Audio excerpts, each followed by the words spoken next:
Chapter 66 Execution. It was near midnight. The moon, lessened by its decline, and reddened by the last traces of the storm, arose behind the little town of Armentières, which showed against its pale light the dark outline of its houses, and the skeleton of its high belfry. In front of them the Lys rolled its waters like a river of molten tin, while on the other side was a black mass of trees, profiled on a stormy sky, invaded by large coppery clouds which created a sort of twilight amid the night.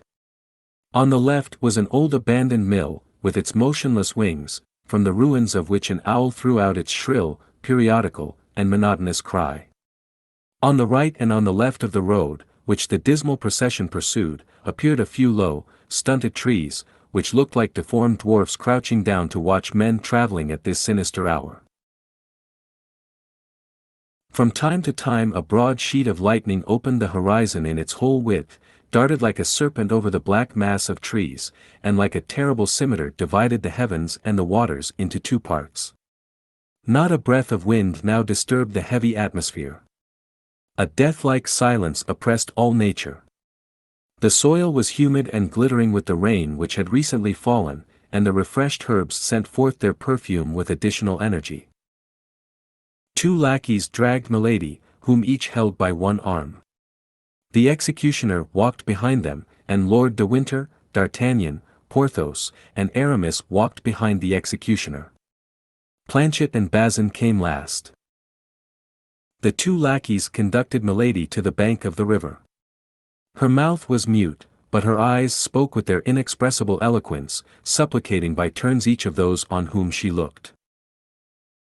Being a few paces in advance, she whispered to the lackeys, 1,000 pistoles to each of you, if you will assist my escape, but if you deliver me up to your masters, I have near at hand avengers who will make you pay dearly for my death. Grimaud hesitated. Mousqueton trembled in all his members. Athos, who heard Milady's voice, came sharply up. Lord de Winter did the same. "Change these lackeys," said he, "she has spoken to them. They are no longer sure." Planchet and Bazin were called, and took the places of Grimaud and Mousqueton. On the bank of the river the executioner approached Milady, and bound her hands and feet.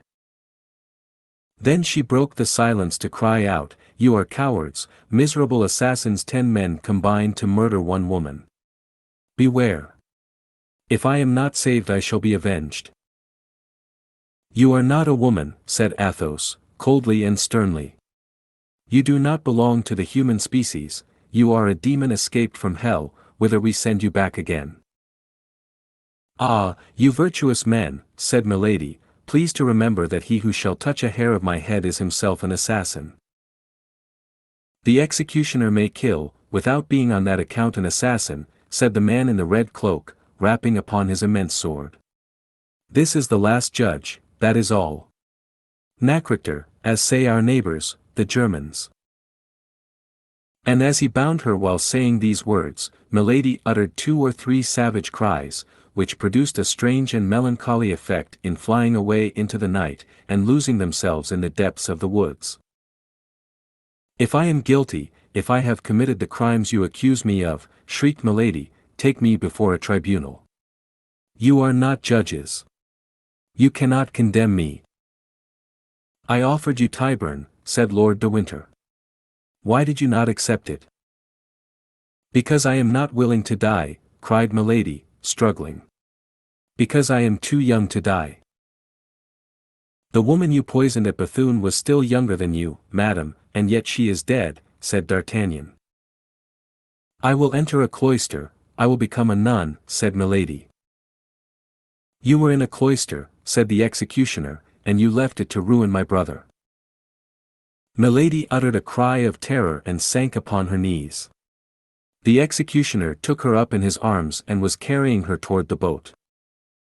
"Oh, my God!" cried she, "my God! Are you going to drown me?" These cries had something so heartrending in them that M.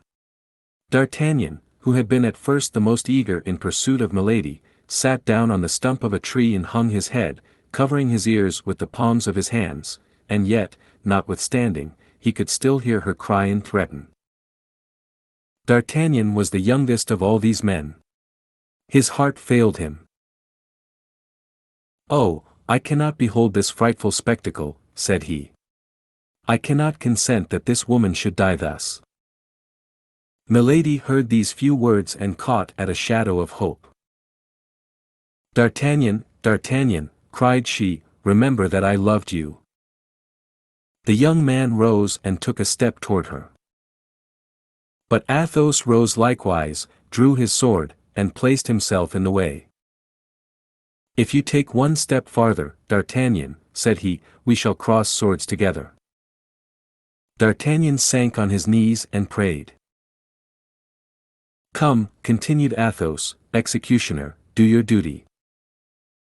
"Willingly, Monseigneur," said the executioner, "for as I am a good Catholic, I firmly believe I am acting justly in performing my functions on this woman."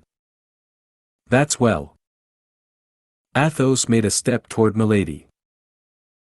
"I pardon you," said he, "the ill you have done me.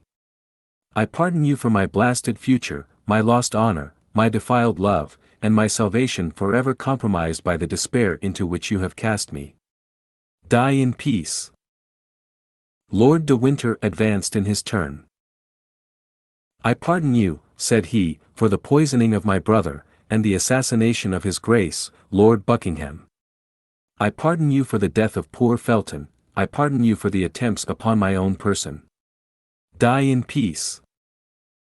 "And I," said D'Artagnan. "Pardon me, madam, for having by a trick unworthy of a gentleman provoked your anger, and I, in exchange, pardon you the murder of my poor love and your cruel vengeance against me. I pardon you, and I weep for you. Die in peace." "I am lost," murmured Milady in English. "I must die." Then she arose of herself, and cast around her one of those piercing looks which seemed to dart from an eye of flame. She saw nothing, she listened, and she heard nothing. "Where am I to die?" said she. "On the other bank," replied the executioner. Then he placed her in the boat, and as he was going to set foot in it himself, Athos handed him a sum of silver. "Here," said he, "is the price of the execution, that it may be plain we act as judges." "That is correct," said the executioner, "and now in her turn, let this woman see that I am not fulfilling my trade, but my debt." And he threw the money into the river.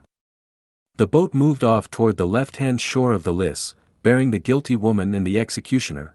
All the others remained on the right-hand bank, where they fell on their knees. The boat glided along the ferry rope under the shadow of a pale cloud which hung over the water at that moment. The troop of friends saw it gain the opposite bank. The figures were defined like black shadows on the red-tinted horizon. Milady, during the passage, had contrived to untie the cord which fastened her feet. On coming near the bank, she jumped lightly on shore and took to flight. But the soil was moist. On reaching the top of the bank, she slipped and fell upon her knees. She was struck, no doubt, with a superstitious idea. She conceived that heaven denied its aid, and she remained in the attitude in which she had fallen, her head drooping and her hands clasped. Then they saw from the other bank the executioner raise both his arms slowly. A moonbeam fell upon the blade of the large sword. The two arms fell with a sudden force. They heard the hissing of the scimitar and the cry of the victim, then a truncated mass sank beneath the blow. The executioner then took off his red cloak, spread it upon the ground, laid the body in it, threw in the head, tied all up by the four corners, lifted it on his back, and entered the boat again. In the middle of the stream he stopped the boat, and suspending his burden over the water cried in a loud voice, "Let the justice of God be done," and he let the corpse drop into the depths of the waters, which closed over it. 3 days afterward the four Musketeers were in Paris. They had not exceeded their leave of absence, and that same evening they went to pay their customary visit to M. de Treville. "Well, gentlemen," said the brave captain, "I hope you have been well amused during your excursion." "Prodigiously," replied Athos in the name of himself and His comrades. Thank you for watching. We are dedicated to curating literature into some of the best read-along audiobooks anywhere. Please support the channel by clicking like and subscribe. As our supporters grow, we will be able to improve the quality of our publications, add better voices, and make more great books available to our viewers. If you have any requests, feel free to message us anytime. ultimateaudiobooks.com